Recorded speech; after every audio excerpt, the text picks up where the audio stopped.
Yo, what up? It's your man, Mr. Dean, a.k.a. Cross, founder and executive director of the Man Up Club. And you're listening to the Man Up Club presents on Holy Culture Radio. And I got my man with me. I got right in the corner right up.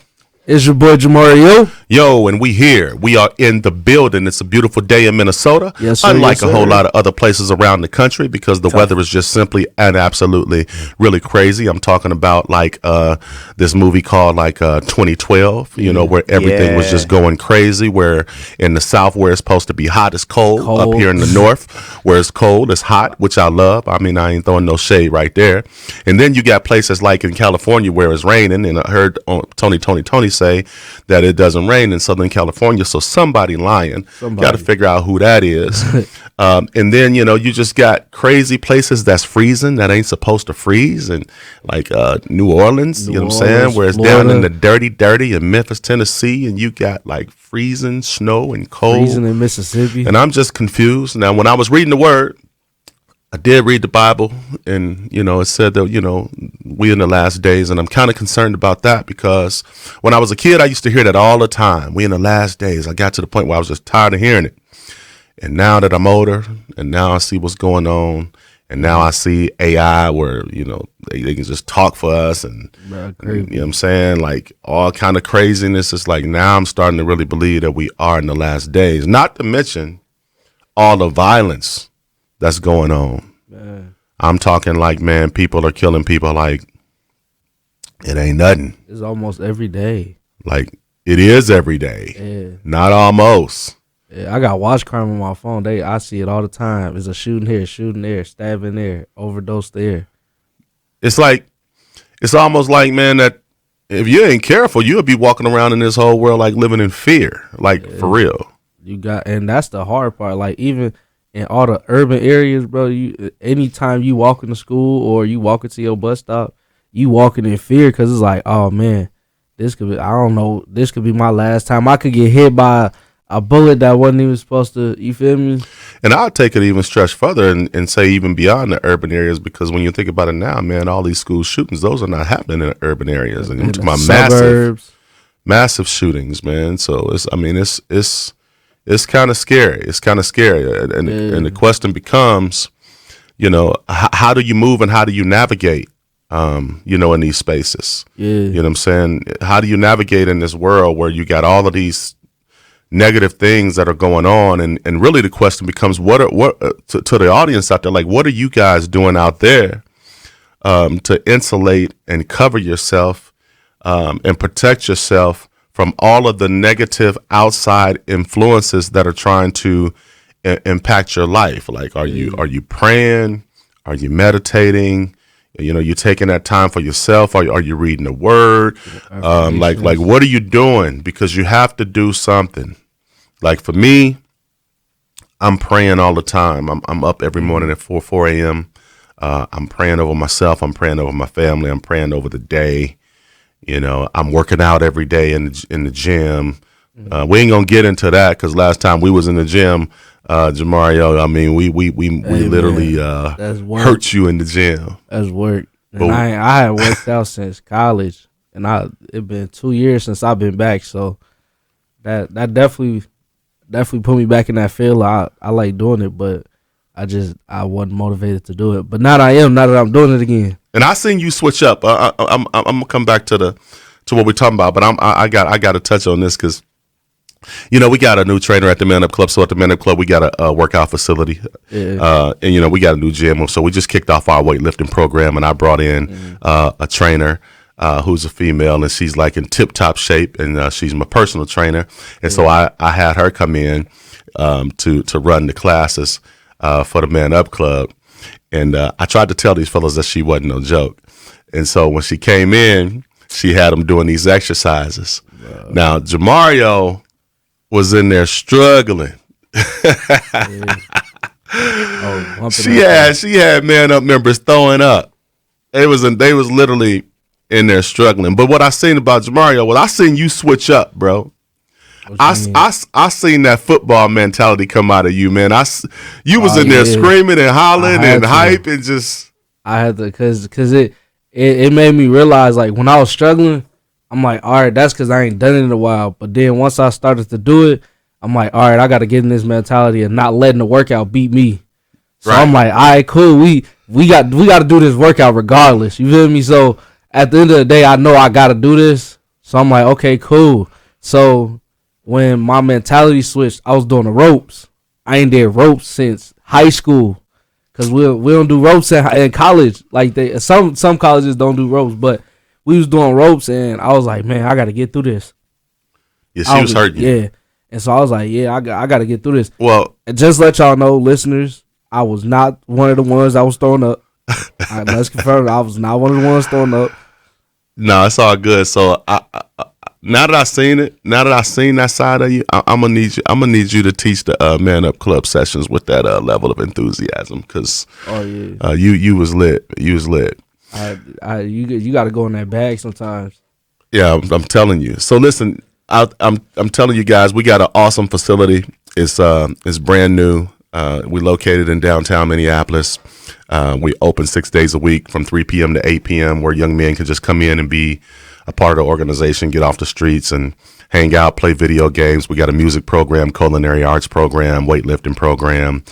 We mentor one-on-one and group mentorship and all sorts of things. The guys got tutors and we give out free suits. Like, we just do a lot for the young men just to keep them safe, what have you. And so we are super excited about, what we're doing at the Man Up Club and speaking into these young men's lives and trying to, be father figures to them in some sense and just kind of, mentor them and guide them throughout life because they got a lot that they're dealing with out there on these streets or what have you. As DeMario was saying, like a lot of killing and murdering that's going on and things like that, which brings on a level of fear. And that's one of the things that I actually see as unfortunately, a backdrop to even young men who are coming in the club. They come in with different type of attitudes and some are feeling good and this, that, and the other, but I can almost still sense some level of uncertainty is what I would call it, or a little bit of fear to some degree. So when I say that word fear, tell me what pops in you guys' mind. The first thing that pops into my mind is last night. I decided to go to the gym later than I usually do because I got home from work. And after I hit the gym, I'm like, bro, I've been good, been disciplining my money. I'm about to go treat myself to something to eat. So I walked to this Mexican restaurant that's like, I don't know, a half a mile away from the gym. But for all the listeners at home, I recently moved closer to the hood than I've ever been in my life. So as I'm walking around, I realize people are staring at me. And I'm looking around, there's like 8 or 12 dudes standing on the corner at once. And I got to walk past this huge group of big black dudes to go and get to where I'm trying to go. And the first thing that comes to my mind is like, dang, bro, this is really like what I talk about when I say, oh, people are scared of black people for no reason. They didn't do nothing to them, blah, blah, blah. And I'm walking in the street at night, but thinking I'm about to get jumped, robbed, murdered. I don't even know. I'm like, bro, I got to put this somewhere else, because if all these other people are convinced that black people are these some big, scary dudes that do all this, I can't feed into that same thing. So I stood my chest out and I just walked past and I looked at the group and they looked at me to see if I was scary or not. But like nothing happened. And it was really interesting. Like I had this whole scenario in my mind. Like my body felt like I was about to have to fight off a mountain lion or something like that, when all I had to do was just walk 8 steps.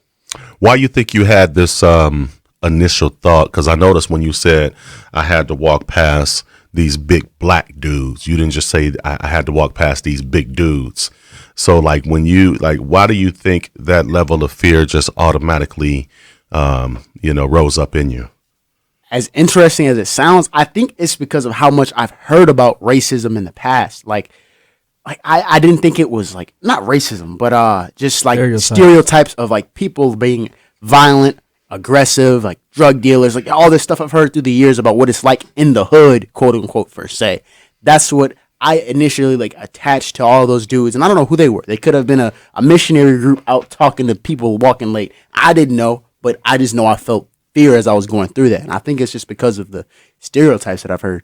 And it's funny you say that, cause like I be in the hood all the time. I got some family members that be in the hood, but a lot of the times in the hood, those guys they ain't worried about, if they not looking for trouble, they not gonna bother you. You feel me? And that's what I hate when like people be walking across the street when they walking past our group or something, or even like it didn't happen at church before.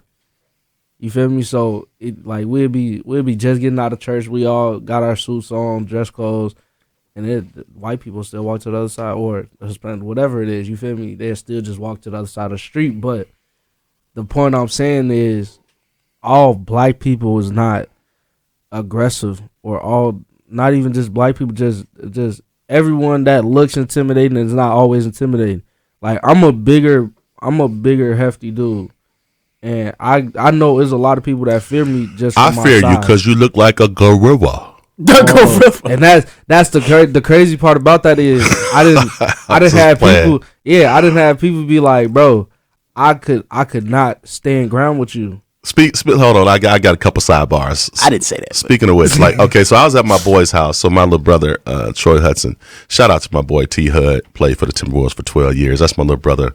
I'm his spiritual advisor. So I was at his crib chilling in the basement. He's got a sauna. And this is when I had my white beard. Yeah. I'm talking about, my white beard. When I wear my beard is snow white. It ain't dyed. It ain't even gray. It's just snow white. It's just white. You feel me? Just white. And so I'm in there with my shirt off and I'm sweating and I'm sitting in the sauna. And he got like this little 4-year-old daughter. And the sauna has a glass on it. And so we down there working out, but I'm sitting in the sauna. And then he calls his little daughter over there. He says, Vanna, come here. He was like, look at the silverback gorilla.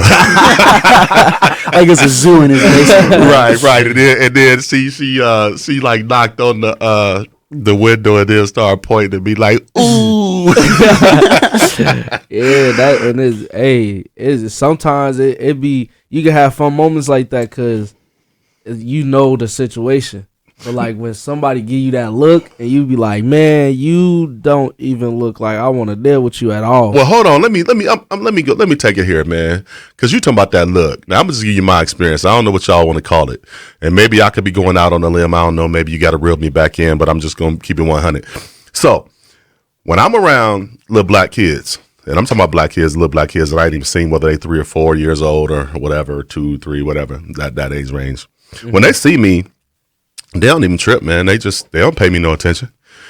But when I walk around a little white kid that's probably like 2 or 3, 4 years old, man, they look at me like I'm like about to just like pull their head off like a doll or something, man. I don't know. Yeah. And I'll be curious about that. Like I'll be feeling uncomfortable. Like, man, why is this little kid thinking I'm gonna do something?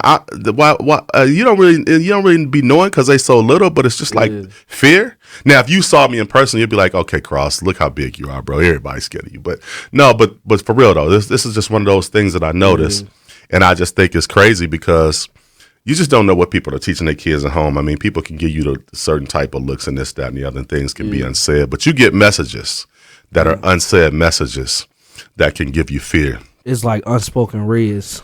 Absolutely. So we're going to get back into it, though. We're going to go deeper on this fear thing because I think a lot of people struggling with that.